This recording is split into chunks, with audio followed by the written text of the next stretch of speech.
Olá, Deus continue abençoando grandiosamente a tua vida. Eu sou Vanderlei Nunes e hoje, de modo muito especial, nós vamos começar uma palavra para você na Epístola de Paulo aos Gálatas, do primeiro capítulo ao último capítulo. Vamos trabalhar a Epístola de Paulo aos Gálatas e eu tenho certeza que vai ajudar muito você, porque a carta de Paulo aos Gálatas, ela é importantíssima para a história da igreja.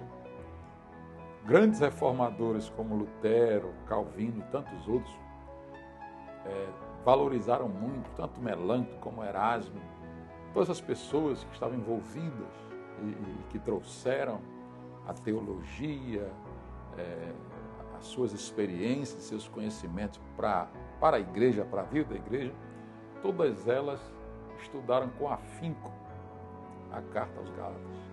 E o que tem acontecido é que o próprio chamado povo de Deus, o povo cristão de uma forma geral, se apega muito a textos isolados, a versículos isolados, que a gente brinca, né? O pessoal que entende da caixinha de promessa, pregação em cima da caixinha de promessa, textos escolhidos, e esquecem de estudar a palavra.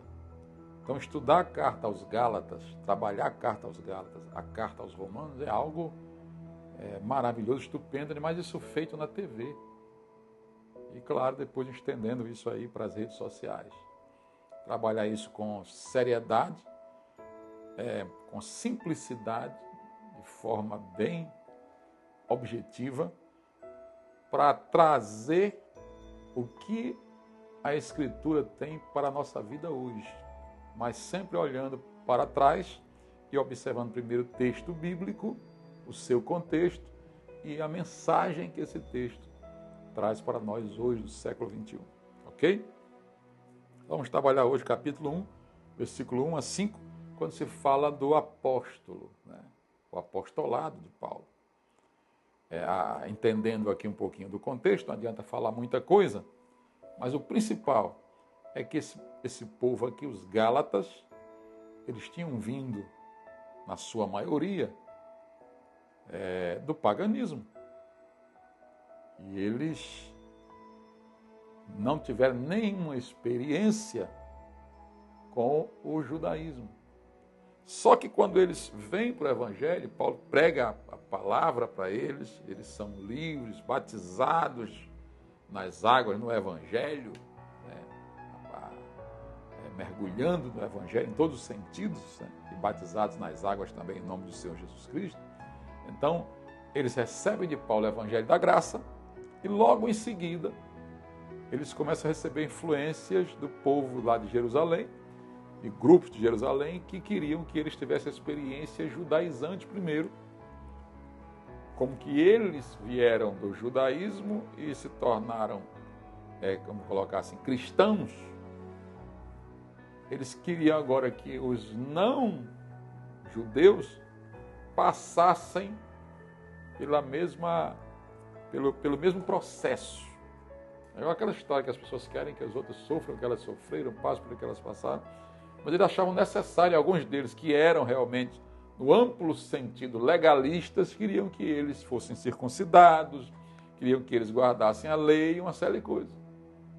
E Paulo não tinha pregado isso para eles, não tinha falado, não tinha comunicado isso para eles, porque eles eram gentios, como eu e você. Gentios quer dizer estrangeiros, outras gentes. Essa palavra gentil aqui não está falando nada de gentileza, né? Está falando de ser de outra nação e ter outros costumes. E na maioria todos pagãos. Então Paulo pregou para eles o arrependimento, a crença em Cristo, a vida com Deus, foi isso que Paulo pregou para eles. A lei espiritual de Cristo, amar o próximo como a ti mesmo, né? Amar a Deus sobre todas as coisas e o próximo como a ti mesmo. Então, essas coisas, a ética cristã foi pregada para eles.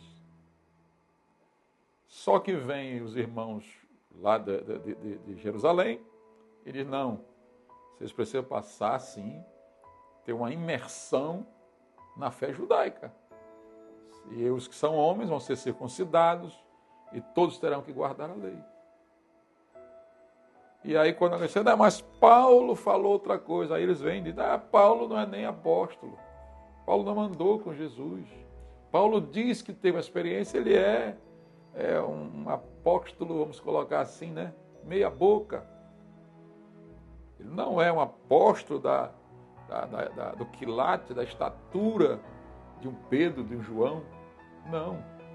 Ele é um apóstolo de segunda divisão, vamos colocar assim. Né? E aí, Paulo vem e escreve a carta aos irmãos da Galácia. E, sobretudo, para defender o seu apostolado.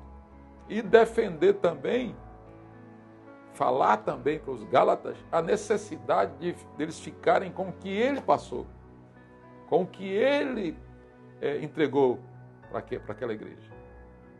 Que é o evangelho da graça de Deus. É chegar a Jesus sem intermediários, sem arrodeio, sem 40 anos no deserto.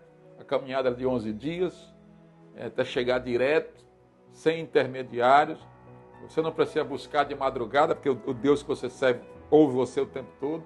Então são uma série de coisas que Paulo traz para a igreja e que nós vamos trazer aqui para você, para ajudar você, para você deixar de ser um cristão penitente, entendendo que o que Cristo fez por você, que é o que a carta aos Gálatas diz. Então eu quero começar lendo aqui, no capítulo 1, versículo 1 a 5, é o que nós vamos tratar hoje. Paulo, apóstolo, não da parte dos homens, não da parte de homens. Ele diz, olha, eu não sou apóstolo da parte de homens, nem por intermédio de homem algum. Eu não fui fabricado apóstolo pelos homens, e aí ele diz, e nem por intermédio, nem através, nem alguém que era apóstolo, diz, agora você vai ser apóstolo, porque eu passo esse dom para você. Ele diz, nem por intermédio de homem algum. Não é da parte dos homens, com a anuência dos homens, e nem fabricado por nenhum homem. Eu não sou apóstolo porque fui discípulo de Pedro, de João ou de qualquer outra pessoa. O meu apostolado, ele diz aqui, mas por Jesus Cristo e por Deus Pai. Quando ele fala aqui Deus Pai, é o Deus Todo-Poderoso, que ele está se referindo justamente aqui à ideia do Antigo Testamento, Deus Todo-Poderoso, o Senhor de Israel, e que esse Senhor se manifestou no homem chamado Jesus. Humanamente falando, quando Deus se humaniza em Cristo, Cristo é o Deus Todo-Poderoso, mas como homem ele é filho. Como Deus ele não é filho. Como Deus ele é pai.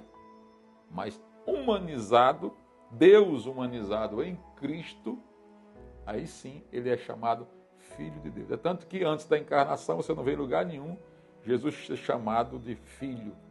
Deus não é chamado em lugar nenhum de filho. É só depois da encarnação que Deus é chamado de filho na pessoa de Jesus. Por isso essa ênfase que Paulo dá aqui, mas por Jesus Cristo e por Deus Pai, que o ressuscitou dentre os mortos. Harmoniza muito bem com aquilo que Jesus falou lá em João, no capítulo 2, quando ele diz assim, que aí explica isso, quando ele diz, olha, derrubai este templo, e em 3 dias eu o levantarei. Veja que ele está falando ali como Deus, e ele diz que ele mesmo vai levantar o templo, que é o corpo. Deus falando ali, através do homem Jesus. Derrube esse templo. É como diz Hebreus 1:3, coloca aí, Lourinho, Hebreus 1:3, que diz que ele é a manifestação, o resplendor da imagem de Deus e a figura exata de Deus. O que se pode ver de Deus, você vê na figura do homem chamado Jesus. Ok? Que isso fique bem claro aqui para a gente iniciar. Eu até estava procurando aqui o texto de João 2, quando Jesus diz isso, João 2,19. Destruí esse santuário, ou esse templo, em 3 dias o reconstruirei. Replicaram os judeus, em 46 anos foi edificado este santuário, e tu em 3 dias o levantarás. Ele, porém, se referia ao santuário, ao templo do seu corpo. Quando, pois, Jesus ressuscitou dentre os mortos, lembraram-se os seus discípulos de que ele dissera isto e crer na Escritura e na palavra de Jesus. Outra coisa muito importante aqui é que para Paulo, os irmãos que trabalhavam com ele eram companheiros. E o que eles olhavam para Paulo e respeitavam não era um título em si, até porque a ideia não era essa. Era o que realmente ele era.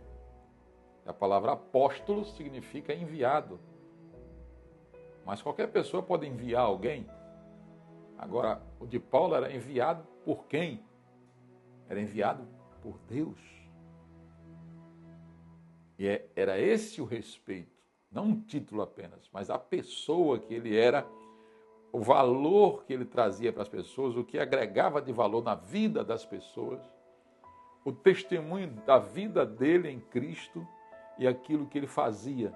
Então, tudo isso fazia com que as pessoas estavam próximas, vendo o valor que ele tinha, a sabedoria que ele tinha e aquilo que seguia a sua pregação, não só sinais físicos, mas a sua influência para aqueles que estavam ao redor, as pessoas tinham respeito a ele, respeito por ele. Essa sempre foi a ideia.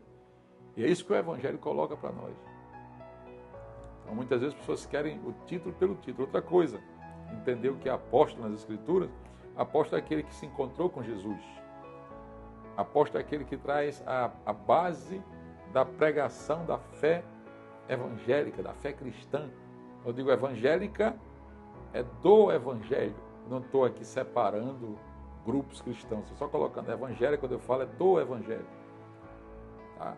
Então, Paulo traz isso, a base para a fé cristã, sobretudo para os gentios. Somos nós que não somos judeus, somos brasileiros, são os italianos, os franceses, são gentios, outras gentes, estrangeiros. Então, Paulo é o apóstolo para essas pessoas. Por isso é que ele não traz o apego à lei mosaica, porque esse povo nunca teve um conserto, nós gentios nunca tivemos conserto com a lei mosaica e qualquer outro conserto do Antigo Testamento, davídico ou qualquer outro. Não, nós não tivemos. O nosso conserto é direto com Jesus Cristo. Tá certo? Então, e é importante o que ele diz aqui, a todos os meus companheiros e todos os irmãos, meus companheiros das igrejas da Galácia. Graça a vós outros e paz. É interessante aqui que ele une a graça à paz que os judeus já conheciam também. É o shalom. Está tudo bem, está tudo correndo bem, está tudo em tranquilidade.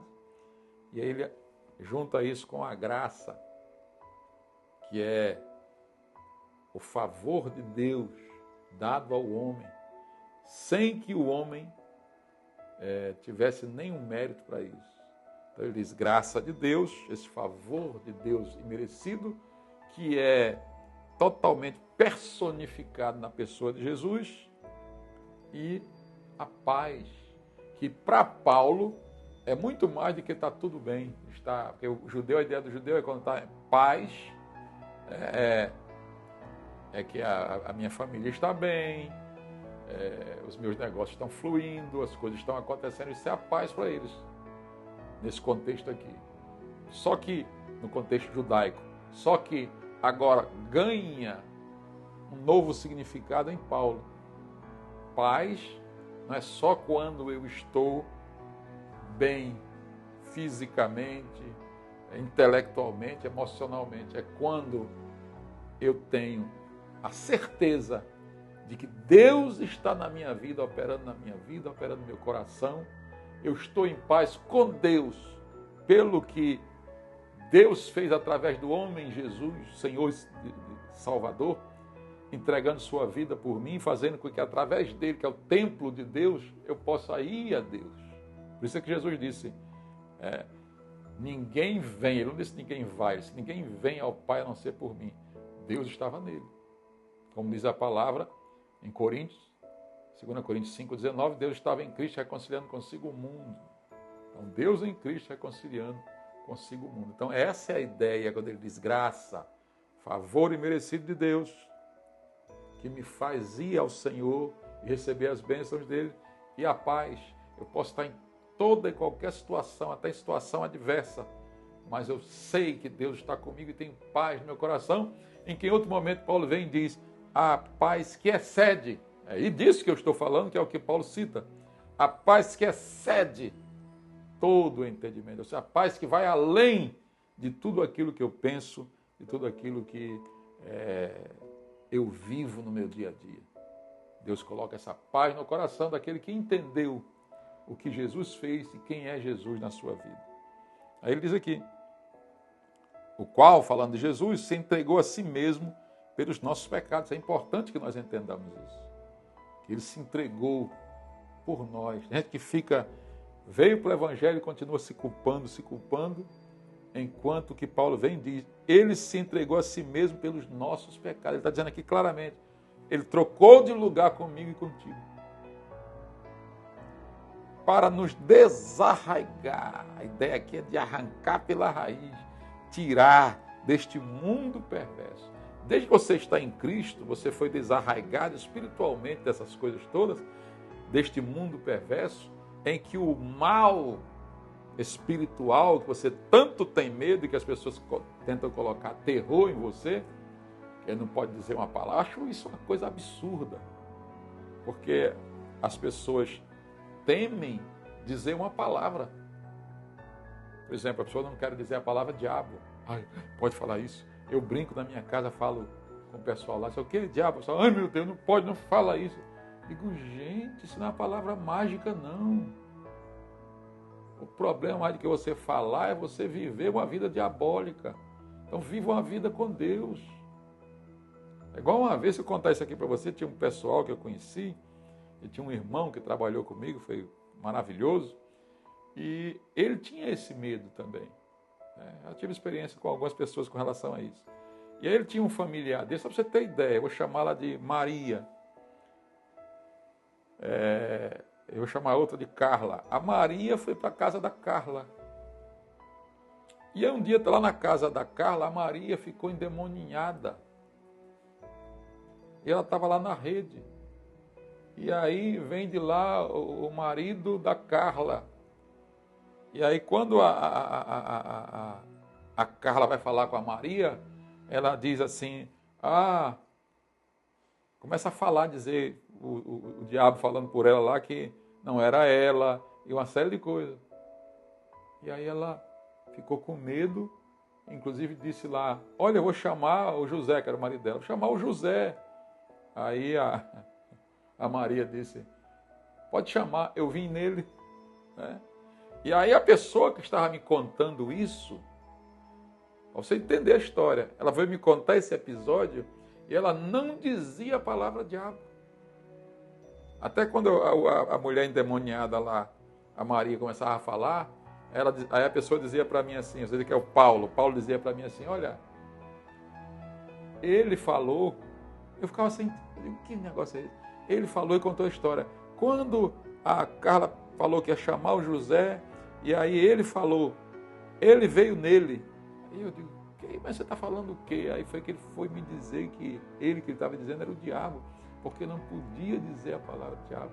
E aí eu fui mostrar uma série de coisas que eu não tenho tempo de mostrar aqui para você agora, uma série de coisas para mostrar para ele que o diabo está vencido e que é apenas um nome que nós citamos de um derrotado, para quem conhece, que o nome todo-poderoso é o do Senhor Jesus e que a tua vida será mudada e transformada se você crer nisso.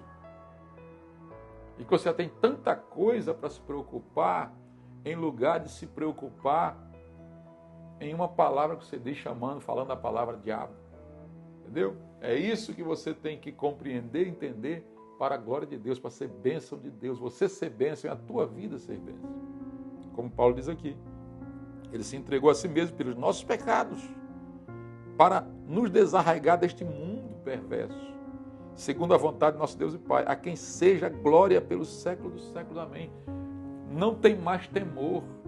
Então o apostolado de Paulo aos gentios, o apostolado dele é o apostolado sem temor, que você viva uma vida de fé, uma vida em Cristo, sem temor, porque Deus está na tua vida. Essa pessoa que eu lhe falei, que veio contar essa história para mim, Depois ele ficou livre, a vida dele foi uma bênção. Porque conseguiu libertação em Cristo. Deixa eu orar por você e com você, para que você seja cada vez mais liberto e para que você comece a entender essa carta que nós estamos estudando a partir de hoje aos Gálatas. Na Reforma ela foi chamada de a carta de libertação dos cristãos.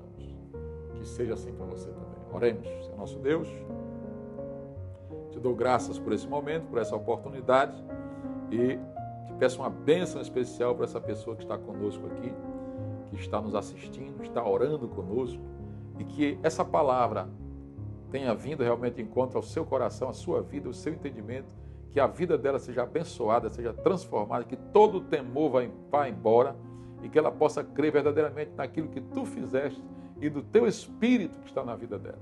Em nome de Jesus eu te abençoo, abençoo a tua família, o teu lar, a tua família, tudo que tu puseres as mãos, que a bênção do Senhor esteja sobre ti. Amém. Em teu nome, Jesus. Meu querido, minha querida, estou indo embora. Grande abraço. Sucesso com a graça de Deus.